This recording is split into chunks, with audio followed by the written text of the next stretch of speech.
Hello, and welcome back to our study of the book of Mark. Today we're reading in chapter 3.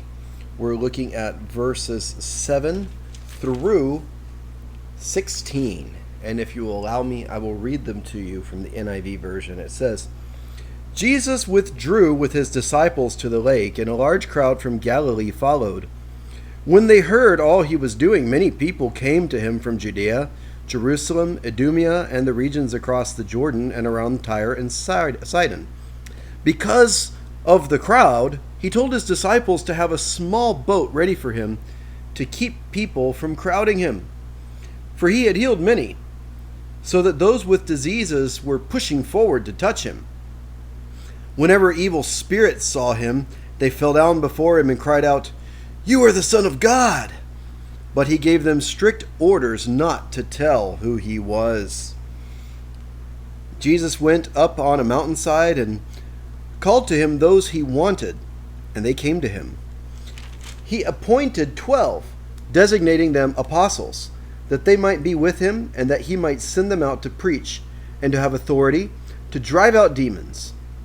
These are the 12 he appointed: Simon, to whom he gave the name Peter; James, son of Zebedee, and his brother John.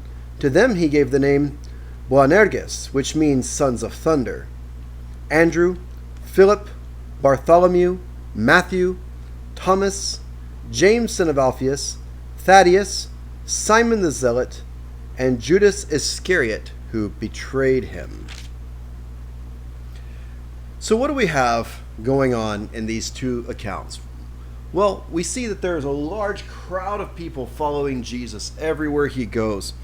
And they're coming because they're getting something from him. What are they getting? They're getting healing of their diseases and casting out of demons. And so people are coming to Jesus in huge crowds because of what they can get out of him. Now, we don't want to be too judgmental on these people because we also like to get things, right? We crowd around and we try to take free stuff. I know when you go to events and they're giving out free swag, everybody tries to get as much as they can, even if they're never going to use it, right? Well, this is better than swag. This is getting healed of your disease, and these people are saying, hey man, I want that. And who wouldn't, right? I mean, when you're sick and you've got this condition and there's a guy who can heal you just by touching you, man, wouldn't you want that? So people are crowding around Jesus. And but the thing is that's a fickle crowd, because once they stop getting things, they tend to disappear. So we see that Jesus, what does he have? He has an exit plan. I thought that was really interesting. I like the line that says, because of the crowd, he told his disciples to have a small boat ready for him. And we see that he already has disciples. You notice that? He told the disciples to keep the boat ready for him. So he already has disciples. And it doesn't say how many he has, but he has disciples. And of course, he doesn't want the evil spirits saying who he is. God is not interested in demonic testimony. Jesus isn't interested in demonic testimony.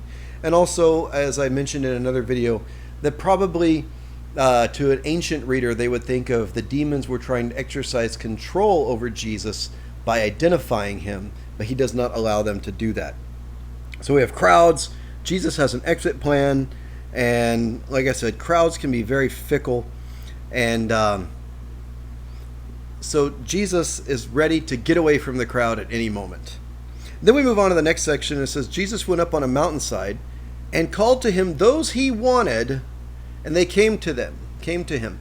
Now, we need to be careful reading this, that we're reading this according to the story and not according to any kind of doctrinal framework right away. Let's just read it and hear what it's saying.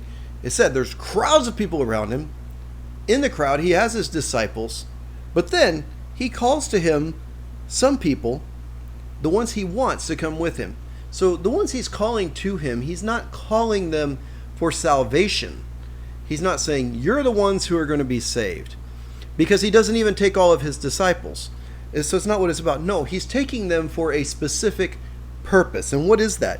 It says he appointed 12. He appointed 12.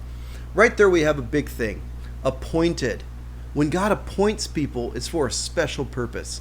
Just like God appointed Moses and Aaron to lead Israel, now God is appointing 12 men to be his disciples. And 12, again, is a significant number because 12 represents the people of God, the people of Israel, because there were 12 tribes of Israel. 12 represents the completeness of the people of God. And so that he calls 12 is a symbolic number. And so he appoints 12. So it's not that he's calling these 12 are the ones who are going to be saved. It's no, these 12, I'm calling and appointing them for a leadership role in my work. And what does he do? He designates them as apostles. So this is different than disciples. An apostle and a disciple is not the same thing. Apostles have been sent. A disciple is someone who follows a leader, follows a teacher, but the apostle is one who is sent out. So he's saying these 12, they were probably already in his group of disciples. In fact, we know several of them were.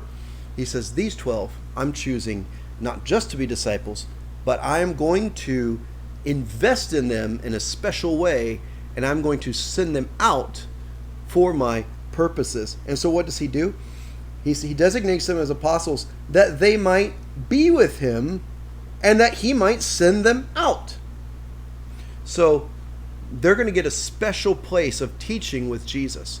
He's chosen these people out of all the crowds of people, even out of his group of disciples. He's called these people to him so that he can invest in them specifically.